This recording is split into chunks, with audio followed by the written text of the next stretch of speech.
놀기만 했을 때 남는 그 무의미함과 찝찝함이 없으니 계속해서 파티에 재참석하고 싶어 했습니다. 이쯤 되면 스윙 모델이 궁금하실 텐데요.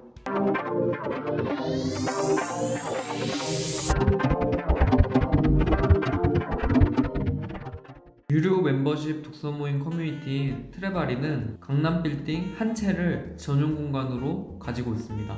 유료 자기개발 커뮤니티의 수요는 날이 갈수록 급증하여 이미 트레바리와 같이 큰 규모의 사업체로도 발전이 가능해졌습니다. 코로나 이전 린치핀에서 운영하던 오프라인 독서 모임은 300명, 400명 이상으로 확장되어 나갔지만 따로 수익화를 하진 않았습니다. 수익화도 좋지만 적어도 서로의 생각을 나누고 확장시키는 커뮤니티의 기회는 누구에게나 부담없이 제공되어야 하지 않을까 하는 생각이 컸던 것 같습니다. 저희도 그 당시 아는 게 별로 없었기 때문에 오히려 모임을 운영하며 받는 인사이트가 많았기 때문도 있었습니다. 그렇다면 저희가 추가적으로 서비스를 제공하고 수익화를 하려면 어떤 걸 할 수 있을까 고민했습니다. 결론적으로 생각한 것은 파티를 열고 이 파티에 쓰이는 물품을 협찬받아 하나의 큰 오프라인 PPL 시장을 만드는 광고 사업이었습니다. 파티? 독서 모임 하다가 갑자기 무슨 파티? 아마 대부분은 파티하면 클럽을 빌려 술을 마시거나 춤을 추는 장면을 연상하실 겁니다. 실제 파티라는 용어를 구글에 찾아보면 친목을 도모하거나 무엇을 기념하기 위한 잔치나 모임이라고 나와 있습니다. 저희는 죄책감 없는 파티를 열기로 결정했습니다.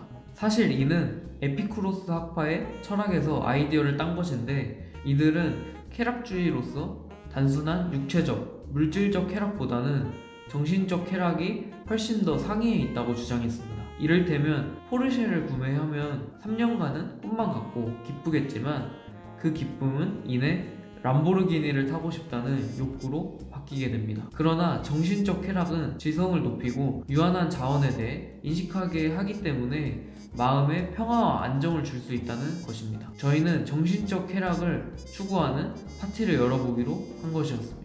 물론 만나서 진지한 얘기만 나누면 수요가 반절로 줄기 때문에 저희는 맛있고 재밌고 유익한 파티로 3가지 컨셉을 정했습니다. 첫 번째, 맛있고. 저희는 파티를 할 때 배달 음식을 먹지 않았습니다. 항상 그 테마에 맞는 음식을 직접 함께 만들었습니다. 컨셉이 레트로 파티면 떡볶이, 순대, 어묵바 같은 걸 준비하고, 크리스마스 파티면 스테이크나 파스타를 함께 만들었습니다. 어떤 책에선가 낯선 사람들이 만나 하나의 완성작을 만들면 급격하게 서로 친밀감을 느낀다고 했었는데, 역시나 요리는 늘 완벽하게 아이스 브레이킹의 큰 부스터가 되어주었습니다.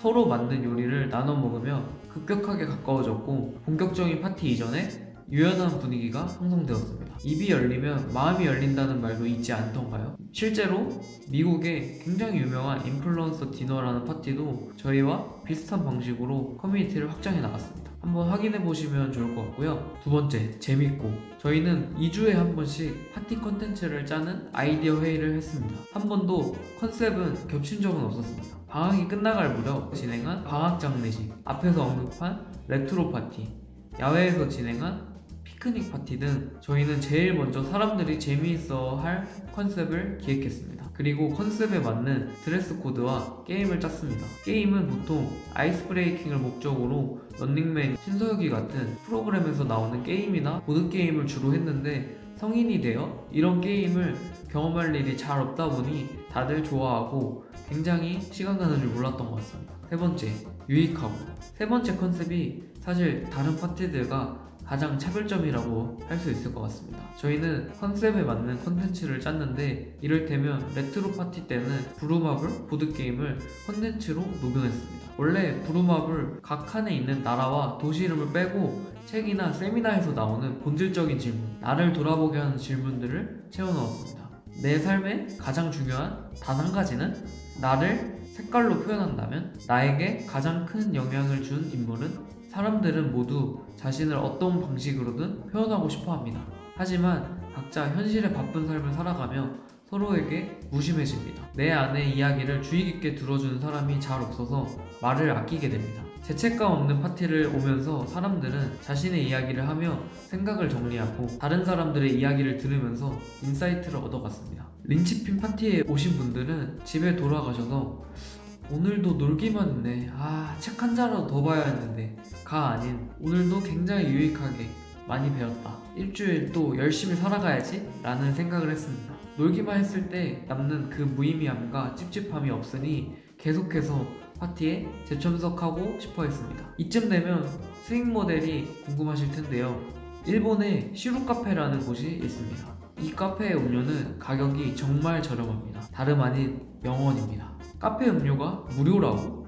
무슨 자원봉사 단체인가? 라고 생각하실 수도 있는데요. 단 시루카페는 입장할 수 있는 사람이 정해져 있습니다. 와세다 대학교와 도쿄대학교 등 명문대를 다니는 대학생들만 출입이 가능합니다. 예상했겠지만 시루카페는 명문대 학생들에게 무료로 음료를 제공하고 명문대생들을 채용하고 싶어하는 대기업들은 기업 홍보를 하거나 교육을 실시하고 시루카페 측에 광고비를 제공합니다. 죄책감 없는 파티의 수익 모델도 같았습니다. 어차피 2030 세대를 대상으로 하는 파티를 여는데 할 때마다 너무 많은 비용이 들면 참석이 부담스러워질 것이라고 여겼습니다. 린치핀 파티의 주 참여자가 2030 세대인 만큼 이 세대들에게 무언가를 홍보하고 싶어하는 기업들은 많을 것이고, 그렇다면 그 기업들에게 광고비를 받고 파티에서 제품들을 PPL 홍보하는 것이 어떨까 하는 생각에 이르렀습니다. 참여자들은 저렴한 비용으로 재밌는 파티를 즐길 수 있고 기업의 입장에선